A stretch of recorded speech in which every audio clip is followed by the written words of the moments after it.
നമ്മുടെ ഒന്നാമത്തെ പ്രശ്നം, നമ്മൾ പ്രാർത്ഥിക്കുന്നവരാണെങ്കിൽ മറ്റുള്ളവർക്ക് വേണ്ടി ഒത്തിരി കാര്യങ്ങൾ ചെയ്യുന്നു, എന്നാൽ നമുക്ക് ഒന്നും ഉപയോഗപ്പെടുന്നില്ല. ഇപ്പോൾ ഈ വിമലഹൃദയ പ്രതിഷ്ഠ ഞാൻ ഈ സമൂഹത്തിന് വേണ്ടി ചെയ്യുമ്പോൾ അത് എത്രമാത്രം എൻ്റെ ജീവിതത്തിൽ പ്രാവർത്തികമാകുന്നുണ്ട്. ഞാൻ മറ്റുള്ളവർക്ക് വേണ്ടി ചെയ്ത് അവസാനം എനിക്ക് അതിൽ നിന്ന് കൃപ ലഭിക്കാത്ത അവസ്ഥ. നമ്മൾ ബൈബിളിലെ ഒരു വചനം കേൾക്കുന്നുണ്ട്. ആ വചനം ഇപ്രകാരമാണ് പറയുന്നത്. അപ്പസ്തോല പ്രവർത്തനത്തിലാണ് ഒരു വലിയൊരു ശുശ്രൂഷകർ ഇങ്ങനെ വന്ന് ഒത്തിരി ശുശ്രൂഷ ചെയ്യുന്നു. ആ സമയത്ത് പിശാച് ബാധയെ പുറത്താക്കുമ്പോൾ പിശാച് ചോദിക്കുകയാണ്, എനിക്ക് യേശുവിനെ അറിയാം, നീ പറഞ്ഞ യേശുവിനെ എനിക്കറിയാം, നീ പറഞ്ഞുവല്ലോ പത്രോസ് പറഞ്ഞ വചനം വഴി നിന്നോട് പുറത്താക്കുന്നു, പത്രോസിനെ എനിക്കറിയാം, എന്നാൽ നീ ആരാണ്? എനിക്ക് നിന്നെ അറിയില്ല.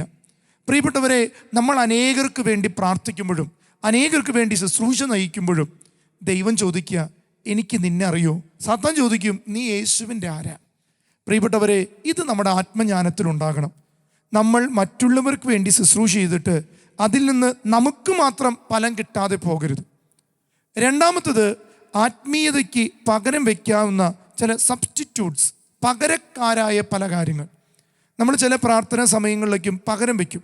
ചിലർ കണ്ടിട്ടുണ്ട്, കുടുംബ പ്രാർത്ഥനയ്ക്ക് പകരം കരുണയുടെ ജപമാല ചൊല്ലും. ചിലരെന്ത് ചെയ്യും എന്ന് വെച്ച് കഴിഞ്ഞാൽ, ഒരിക്കലും ഒരു വീട്ടിലിങ്ങനെ ചെല്ലുന്ന കണ്ടപ്പോൾ ഞാൻ ചോദിച്ചു, കുടുംബ പ്രാർത്ഥനയല്ലേ ചെല്ലണ്ടേ? അല്ല വെച്ചാൽ അതാണെങ്കിൽ സമയം ഒത്തിരി എടുക്കും, ഇതാവുമ്പോൾ പെട്ടെന്ന് കാര്യം കഴിയുമല്ലോ.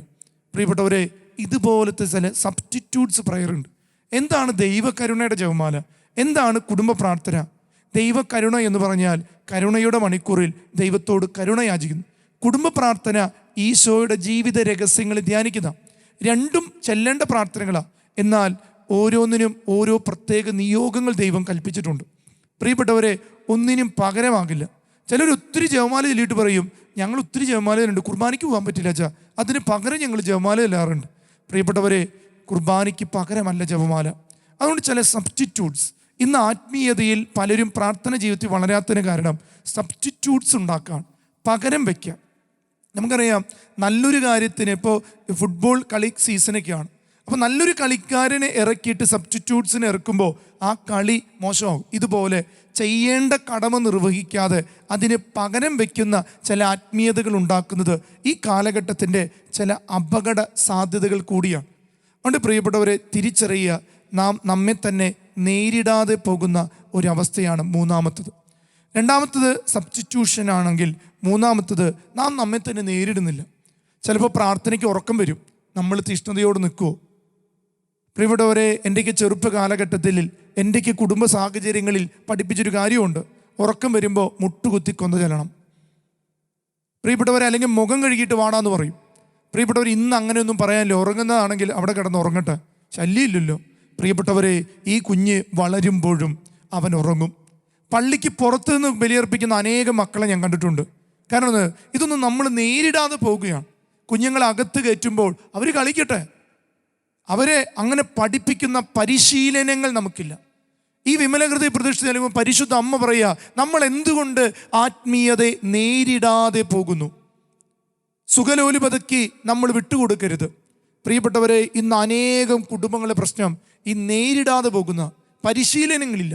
വലുതായി കഴിയുമ്പോൾ കൊച്ചിനോട് പറയും, പള്ളിപ്പോടാ പ്രാർത്ഥിക്കടാ, പള്ളിപ്പോടാ പ്രാർത്ഥിക്കടാ. അവൻ്റെ ബാല്യത്തിൽ നടക്കേണ്ട വഴി പരിശീലിപ്പിച്ചിരുന്നെങ്കിൽ അവൻ്റെ യൗവനത്തിലും അതുപോലെ നടന്നേനെ. ഒരിക്കലെ ഒരു ശുശ്രൂഷകൻ്റെ മകൻ എന്നോട് പങ്കുവെച്ചൊരു കാര്യം ഞാൻ ഓർത്തുപോകുകയാണ്. അതിപ്രകാരമാണ്. ഈ പയ്യൻ പറയുക, എന്നും എൻ്റെ അപ്പൻ ചെറുപ്പത്തിൽ, ഞാനൊരു 5ാം ക്ലാസ് ആദ്യ കുർബാന സ്വീകരണം കഴിയുന്നതും അല്ലെങ്കിൽ അത് കഴിഞ്ഞിട്ട് കുറച്ച് നാൾ, എൻ്റെ അപ്പൻ എന്നെ ഏറ്റവും മുന്നിൽ കൊണ്ടു നിർത്തും. എൻ്റെ അപ്പൻ എന്നും വിശുദ്ധ ബലിക്ക് പള്ളിയുടെ ഏറ്റവും മുന്നിൽ നിന്ന് ബലിയർപ്പിക്കുന്നൊരു വ്യക്തിയാണ്. അപ്പോൾ അതിൻ്റെ മുന്നിലായിട്ട് എന്നെ നിർത്തും. ഞാൻ നോക്കുമ്പോൾ ഒരു കുഞ്ഞു പോലും എൻ്റെ കൂടെ നിൽക്കാനില്ല, അവരെല്ലാം പുറകിലാണ്. അപ്പോൾ ഞാനിടയ്ക്ക് അപ്പനോട് പറയും, അപ്പാ എന്നെ പുറകിൽ നിർത്ത്, എൻ്റെ കൂട്ടുകാരിക്കും പുറകിൽ, ഞാൻ മാത്രം എന്തിനാ? അപ്പോൾ അപ്പം പറയും, മോനെ എടാ, അവരെ പോലെ അല്ല നമ്മൾ അതിനെയും നേരിട്ടിട്ട് ജീവിതത്തിൽ, നമ്മുടെ ജീവിതത്തിൽ പല പ്രതിസന്ധി വന്നപ്പോഴും നമ്മൾ ഈ പള്ളിയുടെ മുന്നിൽ നിന്ന് തിരുവോസ്തി ഉയർത്തുമ്പോൾ അതിൻ്റെ മുന്നിൽ നിന്ന് പ്രാർത്ഥിച്ചതുകൊണ്ടല്ലേ നമുക്ക് പ്രതിബന്ധങ്ങൾ മാറിയത്. അവർക്ക് ചിലപ്പോൾ പ്രശ്നങ്ങളുണ്ടാവില്ല, നമ്മൾ അങ്ങനെയല്ല. നമ്മുടെ പ്രശ്നങ്ങളെ പരിഹരിക്കാൻ നമ്മുടെ ഈശോയുടെ മുന്നിൽ നിൽക്കണം. പ്രിയപ്പെട്ടവർ, ഈ കൊച്ചു വളർന്നു, അവൻ വലുതായി, അവനങ്ങനെ അവൻ്റെ ജീവിതത്തിൽ അവൻ തീരുമാനം എടുക്കുന്ന കാലമായിപ്പോൾ അപ്പം പിന്നെ നിർബന്ധിക്കാതെ, അപ്പം പിന്നെ പറയാതെ, എന്നാൽ അപ്പനും അപ്പോഴും മുന്നിൽ പോയി നിൽക്കും. പ്രിയപ്പെട്ടവരെ, അങ്ങനെ ഒരു ദിവസം ഇവൻ എന്ത് ചെയ്തു? പുറകിലേക്ക് പോയി, കൂട്ടുകാരുടെ ഒപ്പം നിൽക്കുന്നു, ഇങ്ങനെ ബലി അർപ്പിക്കുന്നു. ഒരു ദിവസം ഇവൻ്റെ ഉള്ളിൽ ഒരു പ്രേരണ കിട്ടുക, എൻ്റെ അപ്പൻ ഇത്ര വളർന്നിട്ടും അപ്പൻ്റെ വിശ്വാസത്തിൽ നിന്ന് അപ്പൻ ഒരിക്കലും മാറിയിട്ടില്ല. ഇവനത് ചിന്തിപ്പിക്കുകയാണ്. ഈ ബലിക്ക് നിൽക്കുമ്പോൾ എൻ്റെ അപ്പൻ കൈകൂപ്പി നിൽക്കുന്നു. എൻ്റെ അപ്പൻ എന്നെ പരിശീലിപ്പിച്ചത് പുറകിലേക്ക് പോകാനല്ല, മുന്നിലേക്ക് വരാനാ. അങ്ങനെ ഇവൻ പറയുക, കുറച്ച് ദിവസം കഴിഞ്ഞപ്പോൾ ഞാനൊരു തീരുമാനം എടുത്തു, അപ്പൻ്റെ കൂടെ നിൽക്കാൻ. അങ്ങനെ ഇവൻ അപ്പൻ്റെ കൂടെ, അപ്പൻ്റെ മുന്നിലായിട്ട് പോയി നിൽക്കുകയാണ്. അന്ന് ബലിയർപ്പണം കഴിഞ്ഞ് വീട്ടിൽ വന്നപ്പോൾ അപ്പൻ ഈ മകനോട് ചോദിച്ചു, എന്താടാ നീ പുറകിൽ നിന്ന് നീ ഇന്ന് മുന്നിൽ വന്നേ? അപ്പോൾ അവൻ പറഞ്ഞു, അപ്പാ ഞാൻ ഇന്ന് പരിശുദ്ധ ബലിയർപ്പിക്കുമ്പോൾ എൻ്റെ ഉള്ളിൽ ഇങ്ങനെ ഒരു പ്രേരണ കിട്ടി. കാരണം ഞാൻ പുറകിലേക്ക് പോകേണ്ടവനല്ല, ഇനിയും എത്ര മുന്നിലേക്ക് പോകണം. പ്രിയപ്പെട്ടവരെ, ഈ പറയുന്ന പയ്യൻ പിന്നീട് ഒരു പുരോഹിതനായിട്ട് മാറാണ്.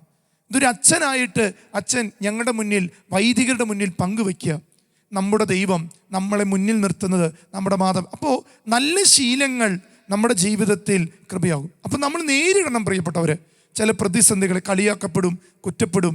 ആത്മീയതയെ നേരിടാതെ പോകുന്നൊരവസ്ഥയുണ്ട് പ്രിയപ്പെട്ടവരെ. നാലാമത്തത്, ദൈവത്തിൻ്റെ വചനത്തിനെ വേണ്ട പോലെ സ്വീകരിക്കാത്തതാണ് നമ്മുടെ പ്രാർത്ഥന ജീവിതത്തിൽ നമ്മൾ വളരാത്ത.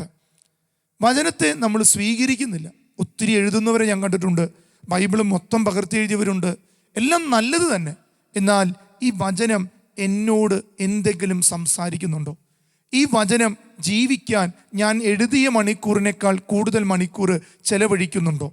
പ്രിയപ്പെട്ടവരെ, അതുകൊണ്ട് ആത്മീയ വളർച്ചയിൽ വചനം നമ്മൾ നേരിടാതെ പോകുന്നുണ്ട്, വചനത്തെ സ്വീകരിക്കാതെ പോകുന്നുണ്ട്. അഞ്ചാമത്തെ കാര്യം, ഒരുക്കത്തിൻ്റെ കുറവാണ്. പ്രിയപ്പെട്ട, നമ്മൾ വിശുദ്ധ ബലിക്ക് പോകുമ്പോൾ ഒരു ഒരുക്കമാണ്. ഇന്ന് ഞാൻ പലപ്പോഴും കാണാറുണ്ട്, രാവിലെ തന്നെ അമ്മച്ചിമാർ ഓടും. ഞായറാഴ്ച ഒരിക്കൽ ഞാനൊരു അമ്മച്ചിയോട് ചോദിച്ചു, അമ്മച്ചി ഇത്ര നേരത്തെ എന്തിനാ പോണേ? അമ്മച്ചി പറയുക, നേരത്തെ പോയാൽ അച്ഛാ സീറ്റ് കിട്ടുള്ളൂ. പലരും സീറ്റ് പിടിക്കാനാണ് പള്ളിയിൽ നേരത്തെ പോകുന്നത്, അല്ലാതെ ബലിയർപ്പിക്കാനോ ബലിപീഠത്തിൽ പോയിരുന്ന് പ്രാർത്ഥിക്കാനോ അല്ല. എന്നാൽ അനേകർ നേരത്തെ പോകുന്നത്, ഒത്തിരി പേരുടെ കാര്യത്തിൽ ഇങ്ങനെയാണെങ്കിലും ഒരു ചുരുക്കം ജനം പ്രാർത്ഥിക്കാനായിട്ട് പോകുന്നവരുണ്ട്. രാവിലെ ഈശോനെ എഴുന്നള്ളിച്ച് വയ്ക്കാച്ചാ, അതുകൊണ്ട് കുറച്ച് നേരം ഈശോയുടെ അടുത്തിരിക്കാമല്ലോ, അതുകൊണ്ട് ഞാനൊരു 15 മിനിറ്റ് മുമ്പെങ്കിലും കുർബാനയ്ക്ക് മുമ്പ് പോയി കുർബാനയുടെ മുന്നിലിരുന്ന് പ്രാർത്ഥിക്കും. പ്രിയപ്പെട്ടവരെ, ഒരുക്കമില്ലാത്ത ബലിയർപ്പണങ്ങൾ എന്തോ ചെയ്തു കൂട്ടിയതുപോലെയായിരിക്കും. നമ്മൾ കുടുംബ പ്രാർത്ഥനയ്ക്ക് മുമ്പ് ഒരു ഒരുക്കം വേണം. ഞാൻ എൻ്റെ ചെറുപ്പത്തിൽ കണ്ടിട്ടുണ്ട്, ഈ കുരിശുമണി അടിക്കുമ്പോൾ അമ്മാമ്മയാണ് ഇതിനു വേണ്ടി ഒരുക്കുക. വീട്ടിലെല്ലാവരും വിളിക്കും, TV നിർത്തിയടാ, വന്നിരുന്ന് പ്രാർത്ഥിക്കേണ്ട സമയമായില്ലേ, അപ്പം വരണ സമയമായി, എല്ലാവരും ഒന്ന് ഒരുങ്ങിയേ, വേഗം വന്നേ, നീ ഭക്ഷണം വയ്ക്കുകയാണെങ്കിൽ വേഗം വെച്ച് അവസാനിപ്പിച്ച്. അങ്ങനെ പറയാനുള്ള ചില ഒരുക്കത്തിനുള്ള ചില ഉറകെടാത്ത ഉപ്പുകൾ നമ്മുടെ വീട്ടിൽ നഷ്ടപ്പെട്ടു.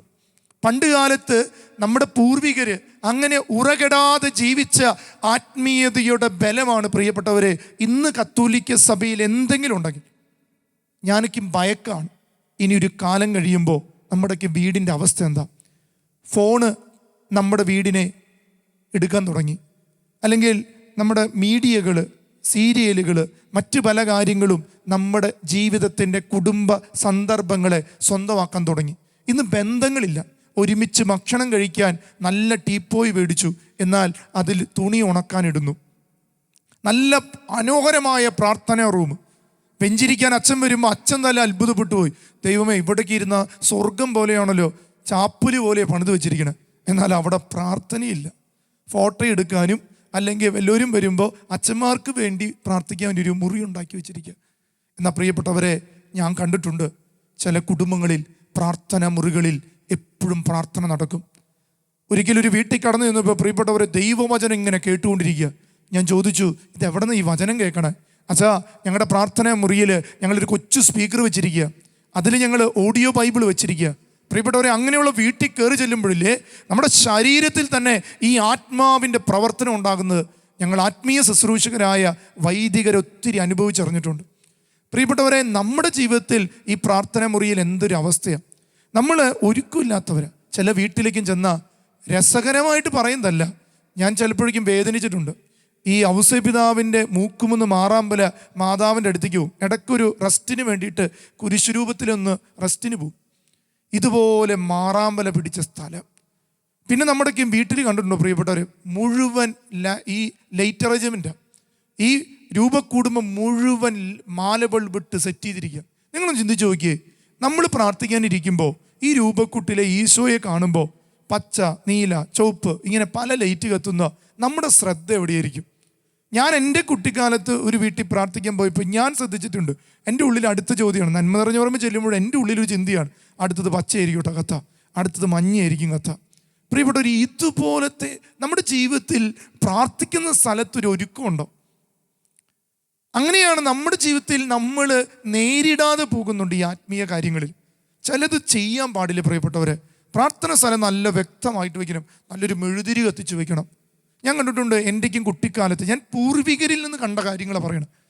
ഒരു 7 മണി കഴിയുമ്പോൾ ഈ അപ്പാപ്പൻ ചെയ്യുന്നതെന്ന് വെച്ച് കഴിഞ്ഞാൽ ഈ കുന്തിരിക്കും പുകയ്ക്കും, എന്നിട്ടിങ്ങനെ പ്രാർത്ഥിക്കും, ഈശോയെ ഞങ്ങളുടെ വീടിനെ വിശുദ്ധീകരിക്കണം. ഇന്ന് എന്താണ് പ്രിയപ്പെട്ടവർ, നമുക്കിതൊന്നുമില്ല, അടിച്ചു വാരാൻ പോലും നമുക്ക് സമയമില്ല. എൻ്റെ പ്രിയപ്പെട്ടവരെ, നമ്മുടെയൊക്കെ ജീവിതത്തിൽ പൂർവികരായി തന്ന ആത്മീയതകൾ എവിടെയൊക്കെയോ കുഴിച്ചു മൂടിയിരിക്കുക. അതുകൊണ്ട് ഒരുക്കക്കുറവുണ്ട് പ്രിയപ്പെട്ടവർ. ഏതൊരു പ്രാർത്ഥനയ്ക്ക് ഒരുക്കമുണ്ട്. നമ്മളൊരു ജോലിക്ക് പോകുമ്പോൾ ഒരു ഒരുക്കമില്ലേ? നമ്മൾ എന്തൊരു വൃത്തിയായിട്ട് ഒരുങ്ങുക. നമ്മൾ ഏതൊരു കാര്യം, പരീക്ഷയ്ക്ക് പോകുന്ന ഒരു വിദ്യാർത്ഥി ഒരുങ്ങില്ലേ? ഇതുപോലെ ജീവിതത്തിൻ്റെ ഭക്ഷണമാകുന്ന ആത്മീയത സ്വീകരിക്കാൻ നമുക്കൊരു ഒരുക്കക്കുറവ് ഈ കാലഘട്ടത്തിലുണ്ട്. മറ്റൊന്നാണ് അടിസ്ഥാനപരമായ കൃപയുടെ ഒഴുക്കില്ല. പ്രാർത്ഥിക്കണമെങ്കിൽ ഒരു കൃപ വേണം. അതിനുവേണ്ടി നമ്മൾ പ്രാർത്ഥിക്കും, ദൈവമേ പ്രാർത്ഥിക്കാൻ ഒരു കൃപ തരണമേ, വിശുദ്ധി ജീവിക്കാൻ ഒരു കൃപ തരണമേ. അതുകൊണ്ട് നമ്മുടെയൊക്കെ ജീവിതത്തിൽ കൃപയില്ലാതെ ഇതൊന്നും ചെയ്യാൻ പറ്റില്ല. എല്ലാവരും പ്രാർത്ഥിക്കുന്നു. നിങ്ങൾ കണ്ടിട്ടുണ്ടോ, ഈ കൃപയില്ലാത്ത വീട്ടിൽ പ്രാർത്ഥന തുടങ്ങുമ്പോഴേക്കും ഒരാൾ ഒരു സൈഡിൽ നിന്ന് കൂട്ടുവായി ഇടാൻ തുടങ്ങും. അപ്പോഴേക്കും അപ്പുറത്തെ സൈഡിൽ നിന്ന് അടുത്ത ആൾ. എല്ലാം കഴിഞ്ഞ് പ്രാർത്ഥന കഴിയുമ്പോൾ നിങ്ങൾ ചുറ്റും നോക്കിക്കോ, അവിടെയുള്ള എല്ലാ കുട്ടികളും തലോണ വെച്ച് കിടന്നുറങ്ങിയിട്ടുണ്ടോ? എൻ്റെ പ്രിയപ്പെട്ടവർ, ഇന്ന് അനേക കുടുംബങ്ങളുടെ അവസ്ഥയാണ്. പ്രാർത്ഥിച്ചോ എന്ന് ചോദിച്ചാൽ പ്രാർത്ഥിച്ചു, എത്ര പേര് പ്രാർത്ഥിച്ചു ചോദിച്ചാൽ ആരും തന്നെ പ്രാർത്ഥിച്ചിട്ടുണ്ട്. ഇനി പല വിചാര പ്രാർത്ഥനയാണ്. ചിലവരാണെങ്കിൽ പ്രാർത്ഥിക്കുന്നത് എന്തിനു വേണ്ടിയിട്ടാണ്? ദൈവമേ ഇത് കഴിഞ്ഞിട്ട് വേണം സീരിയലൊന്ന് വെക്കാൻ. നമ്മൾ ഡോക്ടറെ കാണുമ്പോൾ പറയും, ഒന്നെങ്കിൽ ഭക്ഷണത്തിന് മുമ്പ് അല്ലെങ്കിൽ ഭക്ഷണത്തിന് ശേഷം. ഇന്ന് നമ്മുടെയൊക്കെ ആത്മീയതകൾ അങ്ങനെയാണ്, ഒന്നെങ്കിൽ സീരിയലിന് മുമ്പ് അല്ലെങ്കിൽ സീരിയലിന് ശേഷം. ഇനി സീരിയലിന് മുമ്പാണെങ്കിൽ അത് എങ്ങനെയെങ്കിലും കഴിച്ച് തീർക്കണം. സീരിയലിന് ശേഷമാണെങ്കിൽ മുഴുവൻ ചിന്ത എങ്ങനെയാണ്, അവൻ അവളെ കൊല്ലോ, അവൾ അങ്ങോട്ട് പോകുമോ, അടുത്ത ആഴ്ച എന്താകും, ഇനി വരുമോ ഇല്ലയോ എന്ന് അറിഞ്ഞുകൂടാ. ഈ ഒരു അവസ്ഥ പലരുടെ ഉള്ളിലുണ്ട് പ്രിയപ്പെട്ടവർ. ഇനി കുട്ടികളാണെങ്കിൽ കളി കണ്ടിട്ടാണ് ഈ പ്രാർത്ഥനയ്ക്ക് ഇരിക്കുന്നതെങ്കിൽ ഈ കളിയെക്കുറിച്ചുള്ള ചിന്തയായിരിക്കും. നടക്കുന്നുണ്ടോ എന്ന് ചോദിച്ചാൽ നടക്കും. പ്രിയപ്പെട്ടവരെ, വന്ദേ ഭാരതിനേക്കാളും സ്പീഡാണ് ഇന്ന് നമ്മൾ ചെല്ലുന്ന ലുത്തിനിയേക്ക്. എന്തൊക്കെയോ ചൊല്ലിക്കൂട്ടുന്നു, എവിടേക്കോ പോകുന്നു. ഞങ്ങൾക്ക് വേണ്ടി അപേക്ഷിക്കണമേ എന്ന പ്രാർത്ഥന പല വീടുകളിലും ചെല്ലുന്നത് കേട്ടാൽ ഇത് അപേക്ഷിക്കണമെന്നാണോ, വേറെ ഏതെങ്കിലും ഭാഷയാണോ, അല്ലെങ്കിൽ ഇനി ഇറങ്ങാൻ പോകുന്ന പുതിയ ഭാഷ അച്ചടി ഭാഷയാണോ ഇവർ ചെല്ലണം? എവിടേക്കോ സ്പീഡിൽ പോവും. ചിലരിങ്ങനെ റാണി റാണി എന്ന് പറഞ്ഞ് ചെല്ലിപ്പോവും, ചിലർ ഞങ്കണ്ടി എന്തൊക്കെയോ ചെല്ലിപ്പോവും. പ്രിയപ്പെട്ടവരെ, ഇതെല്ലാം നമ്മുടെ ജീവിതത്തിലെ കൃപയില്ലാത്തത് കൊണ്ടാണ് നമ്മളിതിനെല്ലാം കാണുന്നത്. ഞാൻ കണ്ടിട്ടുണ്ട് പ്രിയപ്പെട്ടവരെ, ചിലരുടെയും കൊന്തയിൽ കുരിശുണ്ടാവില്ല, അതിങ്ങനെ കടിച്ചു തിന്നുന്ന കുട്ടികൾ, അതിനെ ശാസിക്കാത്ത മാതാപിതാക്കൾ. ചിലർ കുരിശെടുത്ത് ചെവിയിലിടും ബഡ്സിന് പകരം. പ്രിയപ്പെട്ട, വെഞ്ചരിച്ച കൊന്ത ഇങ്ങനെയൊക്കെ ചെയ്യുമ്പോൾ നമ്മുടെയൊക്കെ ആത്മീയത എവിടെയാണ് കിടക്കുന്നത്? അതുകൊണ്ട് പരിശുദ്ധ അമ്മ പറഞ്ഞേ, ഇന്ന് നരകത്തിൻ്റെ വായ തുറക്കപ്പെട്ടിരിക്കുക. ലൂസി, ജസീന്ത, ഫ്രാൻസിസ്കോ എന്ന 3 കുട്ടികളോട് പറയാ, മക്കളെ നിങ്ങൾ പരിഹാരം ചെയ്ത് പ്രാർത്ഥിക്കണം, ആത്മീയതയിൽ ഒരു കുറവുണ്ടാകരുത്. അങ്ങനെ ഇത് പറഞ്ഞപ്പോൾ ഈ ഫ്രാൻസിസ്കോയ്ക്ക് ഇത് മനസ്സിലായില്ല. അപ്പോൾ ഇവൻ പറഞ്ഞു, ദൈവം എന്ത് പരിഹാരമാണ് ഈ മാതാവ് പറയണേ? ഒരിക്കൽ ഫ്രാൻസിസ്കോ ഇങ്ങനെ കളിച്ചുകൊണ്ടിരിക്കുന്ന സമയത്ത് ഈ കുഞ്ഞിൻ്റെ കയ്യിൽ ഈ തൂമ്പാച്ചെടി കൊണ്ടു. അപ്പോൾ ഇങ്ങനെ ചൊറിയാൻ തുടങ്ങിയപ്പോൾ ഈ കുഞ്ഞ് തീരുമാനിക്കുകയാണ്, എന്തിനാ ഈ കൈ മാന്തേണ്ട ആവശ്യം, ഈ ചൊറിഞ്ഞു കഴിഞ്ഞാൽ അപ്പോൾ ആ സുഖം കിട്ടും. ഇദ്ദേഹം എന്ത് ചെയ്തെന്നറിയോ, ഈ ഫ്രാൻസിസ്കോ എന്ന് പറഞ്ഞ കൊച്ചു പയ്യൻ ശരീരത്തിൽ ചൊറിയാതിരുന്നു. എന്നിട്ട് എന്ത് ചെയ്യുന്നറിയോ, ഈ തൂമ്പാച്ചെടി പറിച്ചെടുത്തിട്ട് ശരീരത്തിൽ മുഴുവൻ ഇങ്ങനെ ഉരയ്ക്കാൻ തുടങ്ങി. അപ്പോൾ ശരീരം മുഴുവൻ ഇങ്ങനെ തടിച്ചു വന്നാൻ തുടങ്ങിയപ്പോൾ ലൂസിയും ജസീന്നും വരുമ്പോൾ ഇവങ്ങനെ എടുത്ത് കാണിക്കുന്നത് കണ്ടു. അപ്പോൾ ലൂസി ചോദിച്ചു, ഫ്രാൻസിസ്കോ എന്ത് പറ്റി നിനക്ക്? അവൻ പറഞ്ഞു, ഞാൻ ഈ തുമ്പാച്ചെടി മേത്തുരച്ചിരിക്കുക, ഞാൻ അങ്ങനെ പരിഹാരം ചെയ്യുക എൻ്റെ അലസതയ്ക്ക് വേണ്ടി. ഈ സമയത്ത് ലൂസി ജസീന്ത എന്ത് ചെയ്യുന്നറിയോ, വലിയ കുപ്പായിട്ട കൊച്ചുങ്ങൾ ഈ ചെടി പറിച്ചെടുത്തിട്ട് അവരുടെ കുപ്പായത്തിൻ്റെ ഉള്ളിലേക്ക് ഇട്ടുന്ന ചരിത്രം പറയണം. അങ്ങനെ പരിഹാരം ചെയ്ത മക്കൾ. പ്രിയപ്പെട്ടവരെ, നമ്മുടെ ജീവിതത്തിൽ അടിസ്ഥാനപരമായിട്ട് ശല്യം ചെയ്യുന്നില്ല ആത്മീയത. പല കാര്യങ്ങളും നമുക്ക് ശല്യമാണ്, ആത്മീയത നമുക്കൊരു ശല്യമാണ്. അയ്യോ, ഇന്ന് പ്രാർത്ഥിച്ചില്ലല്ലോ, ഇന്ന് ഞാൻ ബലിയർപ്പിച്ചില്ലല്ലോ എന്നൊരു വേദന നമ്മുടെ ഉള്ളിലുണ്ടോ പ്രിയപ്പെട്ടവരെ? ഈ വിമല ഹൃദയ പ്രതിഷ്ഠ നടത്തുമ്പോൾ ലൂയി മോൺട്ട്ഫോർട്ട് പറയുക, ആത്മീയതയിൽ ശല്യമില്ലെങ്കിൽ എവിടെയൊക്കെയോ വീഴ്ചകൾ വരുന്നുണ്ട്. നമ്മുടെ വ്യക്തിപരമായ ജീവിതത്തിൽ കൊന്ത ചെല്ലുമ്പോൾ ഞാനിന്ന് ഭക്തിയോട് ചെല്ലില്ലല്ലോ, അപ്പോൾ രണ്ടാമട്ടൊന്ന് ഒന്നുകൂടി തുടങ്ങേണ്ടി വരും. അങ്ങനെ ഒരു ശല്യം ചെയ്യുന്ന ഒരു ആത്മീയത നമുക്ക് വേണം. പ്രിയപ്പെട്ടവരെ, 8ാമത്തെ കാര്യം, നമ്മുടെ ആത്മാർത്ഥതയിൽ നമുക്ക് കുറവുകൾ സംഭവിച്ചിട്ടുണ്ടോ? നമ്മുടെ ആത്മീയത ജീവിതത്തിൽ ഒരു ആത്മാർത്ഥതയുണ്ടോ? ഞാൻ ആരെയെ സ്നേഹിക്കുന്നത്? ഞാൻ ആരെയെ ആരാധിക്കുന്നത്? പ്രിയപ്പെട്ടവരെ, നമ്മൾ പലരും പ്രാർത്ഥിക്കുന്നത് സ്വന്തം കാര്യലാഭത്തിന് വേണ്ടിയിട്ടാണ്. അതൊരു പ്രാർത്ഥനയല്ല. ഞാൻ ഈ ഗുഡ്നസ് TV-യുടെ ശുശ്രൂഷകൾക്കും പങ്കെടുക്കാൻ വരുമ്പോൾ നായ്ക്കമ്പറമ്പച്ചൻ എപ്പോഴും ഓർമ്മപ്പെടുത്തുന്നൊരു കാര്യമുണ്ട്. മോനെ, 1000ങ്ങളെ കണ്ട് പ്രാർത്ഥിക്കണം, 10,000ങ്ങളെ കണ്ട് പ്രാർത്ഥിക്കണം. അച്ഛൻ്റെ ആത്മീയ ജീവിതത്തിൽ അച്ഛൻ ചെയ്യുന്ന ഏറ്റവും വലിയ കാര്യം, അച്ഛൻ കണ്ടുമുട്ടിയവർക്ക് വേണ്ടി പ്രാർത്ഥിക്കും, അവരുമായി ബന്ധപ്പെട്ട 1000ങ്ങൾക്ക് വേണ്ടി പ്രാർത്ഥിക്കും. പ്രിയപ്പെട്ടവരെ, ഇങ്ങനെയുള്ളൊരു മധ്യസ്ഥ പ്രാർത്ഥന നമ്മുടെ ജീവിതത്തിൽ ഉണ്ടാകണം. മറ്റുള്ളവർക്ക് വേണ്ടി പ്രാർത്ഥിക്കുമ്പോൾ നമ്മുടെ പ്രാർത്ഥന ചെയ്തു നമ്മളെന്തെന്നറിയോ, എൻ്റെ കാര്യം, എൻ്റെ പ്രാർത്ഥന, എൻ്റെ മോളുടെ ജോലി, എൻ്റെ വീട്, എല്ലാം എൻ്റെ. പ്രിയപ്പെട്ടവരെ, അത് സ്വാർത്ഥതയുള്ളൊരു പ്രാർത്ഥനയാണ്. നമ്മൾ പ്രാർത്ഥിക്കുമ്പോൾ എന്നെപ്പോലെ ഭവനമില്ലാത്തവർക്ക് വേണ്ടി പ്രാർത്ഥിക്കുന്ന ഒരു ആത്മീയത നമുക്ക് വേണം. എൻ്റെ മക്കൾക്ക് ജോലി ഇല്ലാത്തതുപോലെ ജോലിയില്ലാത്ത എല്ലാ മക്കൾക്കും ജോലി കിട്ടണം.